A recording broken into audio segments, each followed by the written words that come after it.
This wasn't just about a target, it was about justice for the lives he took. I thought of Mahim one last time, then pushed her memory aside. In this moment, my only love was my country. My only focus was the mission. I reached the rendezvous point just as the moon began to set. The terrain was harsh, but the fire inside me was stronger than the cold.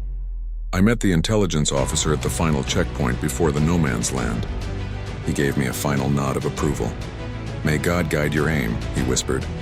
I crossed the minefields with precision. It was setting as I walked into my home.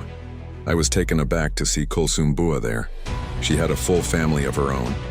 3 sons, 2 daughters, all settled. Yet here she was staying with my father. My father hugged me tightly. He knew the pain I was carrying after Mahim. I spent most of my leave indoors, avoiding the world. I only met my friend Riaz a few times, and even then I kept my guard up.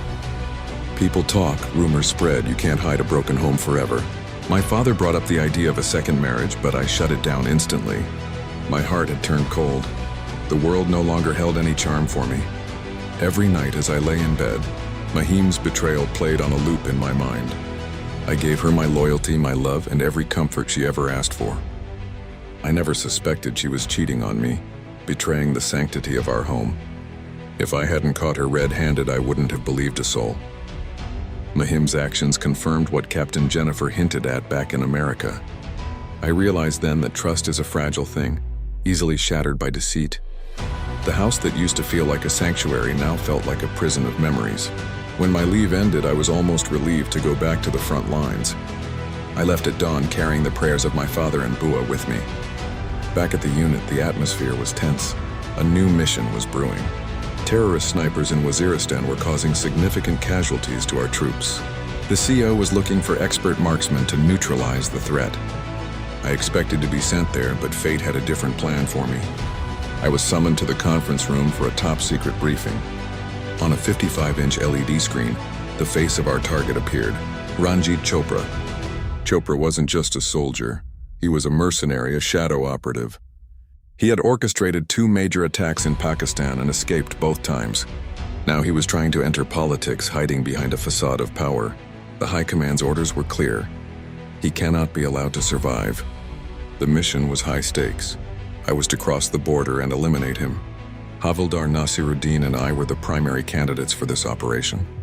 Nasir was my senior, a man of great experience and skill. However, the weapon for this mission was the Dragunov, a rifle I knew intimately. The CO left the final choice to us. I looked at Nasir and he looked at me.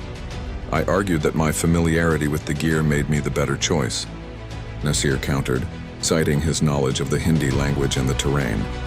In the end, the CO decided I would take the shot. The final week was intense. We studied Hindi dialects and local customs. Crossing into Indian-occupied territory required more than just a rifle. It required a complete transformation. I had to become someone else. My new identity was Karan Mehta, a local villager from the border region. I carried no military ID, no Pakistani gear, nothing that could link me back. I had 4,000 Indian rupees and a Glock 19 for close quarters defense. The mountain air was freezing as I began my descent towards the border. February in the mountains is unforgiving. The snow turns into slick ice. One slip and you're falling hundreds of feet into a rocky abyss. I moved like a ghost, using the shadows of the peaks to hide from thermal cams. The enemy had forward observation posts every few kilometers. Their guards were alert, backed by the most primitive yet effective alarm: dogs. A single bark could alert the entire sector to my presence. I stayed in the muddy ravines, crawling through bushes to avoid detection. In these border villages, trust is a luxury no one can afford. The mountains are filled with spies, double agents, and desperate informants. My only contact was Aditya Verma, a man living a double life. He was the one holding my Dragunov, waiting for me in the heart of enemy territory. As I moved closer to the target zone, the weight of the mission settled in. This wasn't just about a target, it was about justice for the lives he took. I thought of Mahim one last time, then pushed her memory aside. In this moment, my only love was my country. My only focus was the mission. I reached the rendezvous point just as the moon began to set. The terrain was harsh, but the fire inside me was stronger than the cold. I met the intelligence officer at the final checkpoint before the no man's land. He gave me a final nod of approval. "May God guide your aim," he whispered. I crossed the minefields with precision, following the path we had mapped. Behind me, my brothers in arms watched through night vision goggles.